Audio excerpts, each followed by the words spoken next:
Merci, monsieur le maire, mes chers collègues. Abattoir Charal à Metz, abattoir d'Alès, abattoir bio de Vigan, de Mauléon, l'Écharde, de Limoges, de Hordan, conditions d'élevage des poules en cage dans certaines exploitations, y compris dans les élevages bio ou encore dans les élevages intensifs de poissons à poux. La liste est longue des scandales liés à des violences animales. En juin dernier, de nouveau, des images diffusées par L214 ont porté à la connaissance du grand public les pratiques de fistules sur les vaches, dites vaches à hublot, dans les laboratoires du groupe Avril, expérimentation ayant pour but d'augmenter la production des industries à base de produits animaux. Ces pratiques sont insupportables et au niveau de Paris, nous pouvons agir pour lutter contre ces pratiques qui ne respectent pas le bien-être animal en arrêtant de nous fournir auprès de prestataires comme d'ailleurs le groupe Avril dont les produits sont distribués dans certaines cantines de la ville via la Sodexo. C'est l'objet d'ailleurs de ce vœu que d'intégrer cette dimension respect du bien-être animal dans les appels d'offres de la ville avec deux propositions. D'abord, qu'il soit stipulé dans le cahier des clauses techniques de tous les futurs cahiers des charges des marchés de la restauration publique parisienne que l'acheteur peut se déplacer sans prévenir, accompagné ou non d'experts pour vérifier la qualité des produits et notamment sur cette dimension bien-être animal. Et enfin, que les candidats à ce type d'appel d'offres devront systématiquement renseigner la provenance de leurs produits et le mode d'élevage utilisé.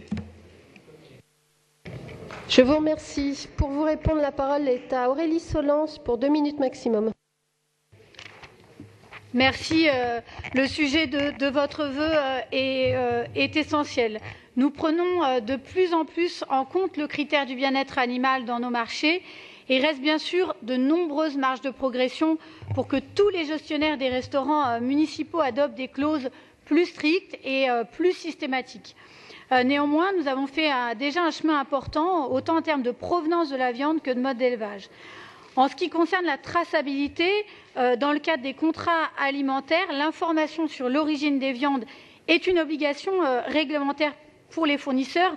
Je voulais quand même le rappeler, les gestionnaires font scrupuleusement appliquer à leurs titulaires de marché l'obligation que toute livraison soit accompagnée de documents attestant de la traçabilité des viandes.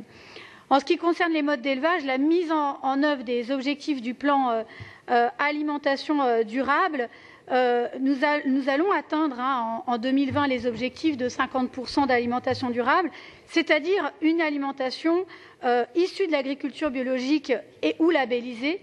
Et je veux rappeler que déployer l'alimentation biologique sur notre territoire, c'est appliquer des normes élevées de bien-être animal et d'une vérification rigoureuse des pratiques. Afin de privilégier la qualité de la viande, je veux rappeler quand même qu'il faut aussi faire un choix sur la qualité et sur la quantité. Et c'est bien l'objectif que nous accompagnons avec le passage à la baisse de la part carnée et vers des menus végétariens et aussi une lutte contre le gaspillage alimentaire de la part carnée. Alors la question que vous posez, donc, elle est bien essentielle. Je vous rejoins dans ce que vous proposez pour que nous allions plus loin dans le respect du bien-être animal et donc que dans l'ensemble des différents marchés que peuvent passer les gestionnaires, la réponse soit systématisée.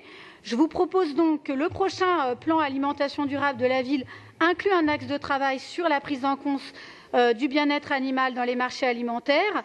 Je suis également totalement favorable à ce que nous demandions à ce que soit généralisé dans les marchés la possibilité que l'acheteur puisse venir inspecter le lieu de production. Cette clause, elle existe déjà dans de nombreux marchés, mais il faut en effet qu'elle devienne systématique.